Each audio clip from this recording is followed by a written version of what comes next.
So anyway, thank you for doing that with me.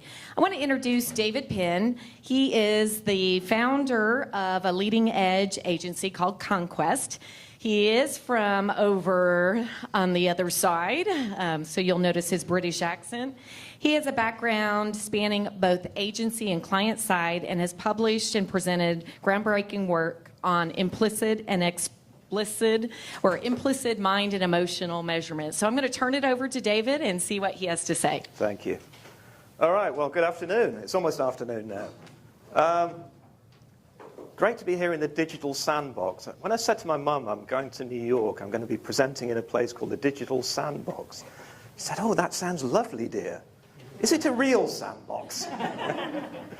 Anyway, what I'm going to share with you is something I presented a couple of months back at SMR.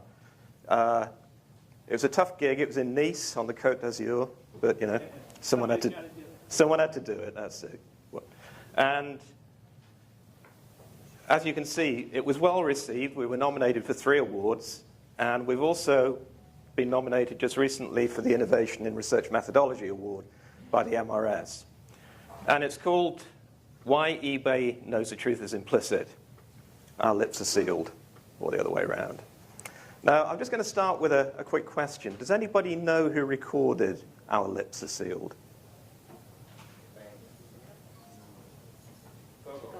The Go-Go's, well done. Well, I can see that you're a very erudite audience. So I'm going to ask you 2 questions. Firstly, is implicit the same as unconscious? And are all implicit processes automatic? Strange questions? Okay. Well, the answer to the first one is no.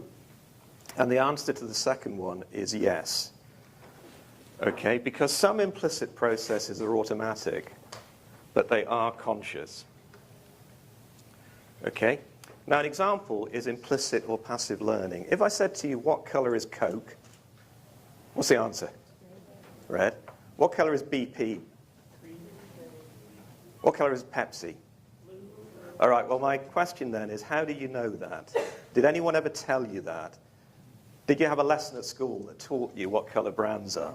The point is, that's stuff that you've learned implicitly and passively without ever having to think about it. Now, other examples of implicit processes that are automatic but conscious, processing word meaning. When we read a book, that's an automatic process. Processing metaphors. Might sound a strange one, but metaphors are processed automatically. So there you are. Now, I'm going to defer to these guys who know a lot more than me about implicit processes. And they've concluded that at present, we believe that defining implicit as automatic and explicit as non-automatic is the best available alternative. So I'm going to go with that. Now, the point is, what are automatic processes? Well, automatic processes have some of the following features. They're unintentional, they're uncontrolled, they can be unconscious, but they don't have to be. They're fast, and they're efficient. And probably something in your mind is now going, system one, system one, system one, which is what it's very, very similar to. The point, and I think the most important thing, is that these processes are unintentional. They're not things that we think about. Are they emotional? Well, they can be, but emotion's quite a tricky one.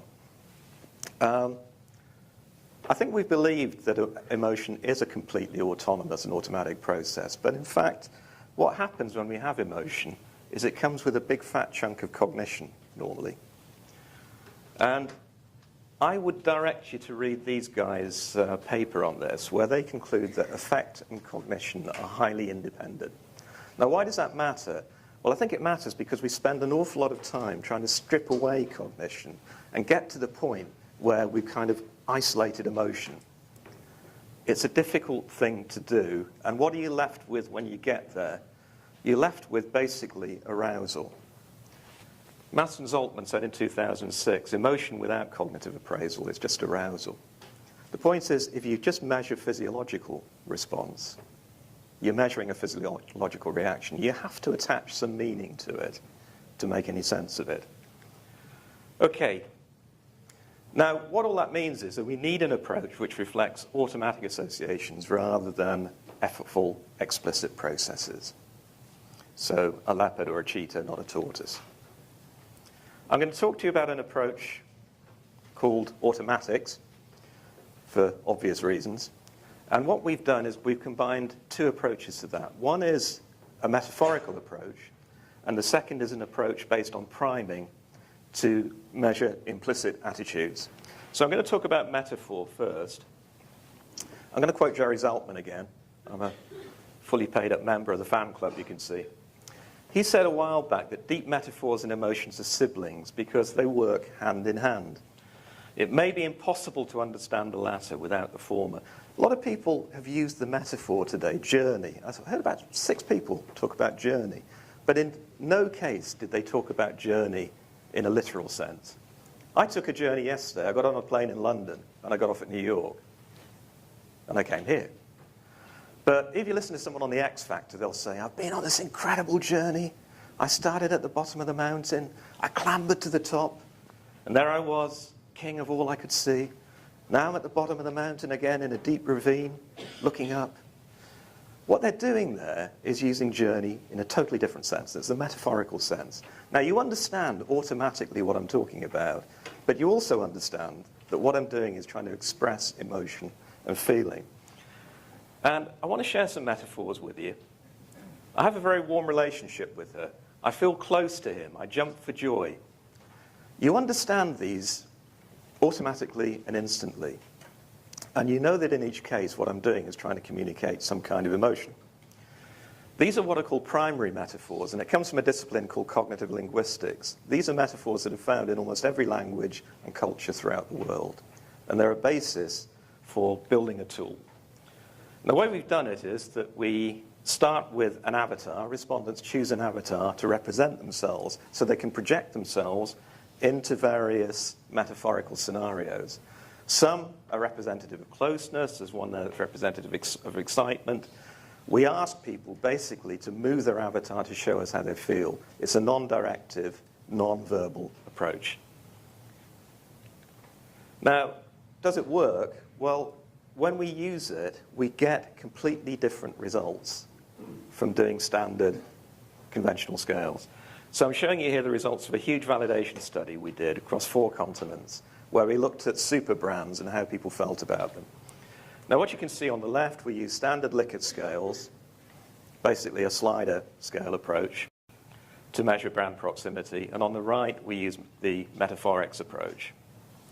What you can see, basically, is that a much greater intensity of response emerges. We get a high level of uniqueness using this approach compared with standard conventional scales. This is not a fast, explicit measure. It's tapping into the implicit mind. And we supplement that with priming, looking at implicit attitudes. Basically, the priming technique is designed to activate associations that are already there in the mind with a brand. So, for example, we might be looking at eBay, and what we're measuring is the association with time-consuming. We prime with the brand logo, and then what we do is that we measure the speed of reaction to that. And we create a response time hierarchy based on that with an algorithm looking at association, response time, and consistency. Now, we did this for eBay. And basically what we did, we tested an animatic for them. The story of the animatic is very simple. It's in German. It's called Hund und Hamster, because there's a hunt and there's a hamster. The hunt basically is getting pretty fed because the hamster's going around in the wheel, squeak, squeak, squeak, really annoying. Gets his master's iPad, orders a Ferris wheel. Master comes home, finds the Ferris wheel in the garden. The hamster's in the Ferris wheel looking very happy with life. Okay. What we did was a control and test approach. Basically, the difference between the two is that the test cell saw advertising before they saw the brand prime of the eBay logo. Right, let's start with our metaphorics data. Down the bottom there, you've got the non-users. Now, you can see, first of all, that amongst the non-users, the level of empathy with the brand is extremely low. Only 6% move their avatar right up close to the brand. Whereas if you look above the line, you can see that the users have very strong empathy with the brand. But you can also see that in both cases, exposure to the advertising significantly increased the level of empathy. That was also true when we looked at our metaphorical warmth measure. And we don't always see this, but we also got some increase in brand consideration as well. So indications that this ad was doing something for the brand. When we looked at the explicit data amongst users, we couldn't see much evidence of what was going on. A couple of things changed. Winning and loved changed from the control situation. When we looked at that implicitly amongst users, it started to become more interesting, and we started to see things like optimistic coming through, as well as winning, friendly, and love. So indication that stuff was coming through that we couldn't find explicitly. Now, where it got really interesting was when we looked at the non-users, because amongst the non-users, they basically don't know much about the brand. And what do they say about it? Explicitly, it's modern and it's different. Except that we did see some improvement in how they felt about eBay post-exposure. But when we looked at the implicit stuff amongst the non-users, basically we answered the question of why non-users were non-users, because they see it as too time-consuming. And when we showed them the advertising, we got a completely different set of results. Basically what we'd done through priming was to activate a whole set of attitudes that were related to this ad that actually moved the brand positively and improved the associations, essentially drove out those negative barriers. So what eBay said about this when they presented, and this is in their own words, people can be hesitant to divulge negative brand perceptions. We need to know more than what they will just admit to. Automatics allowed us to bypass the entrenched brand beliefs that people too easily default to when asked explicitly. It helped us to understand the brand barriers and how to overcome them through advertising. And I think the most important thing is at the bottom there. Basically, it changed the mindset within eBay. I wish I could have brought along the insight director, because when she saw these results, she said, this is the best bit of evidence I've ever seen for doing above-the-line advertising in this company. Because their emphasis is always on improving their platform, whereas what they need to do is to reach out to people and those who haven't yet sampled the delights of the platform and persuade them and engage them to come on board. So research provided a vital step change in our understanding of the role of ATL and delivered a strong case for its inclusion in our marketing mix going forward. And I'm out of time, and that's it. Thank you.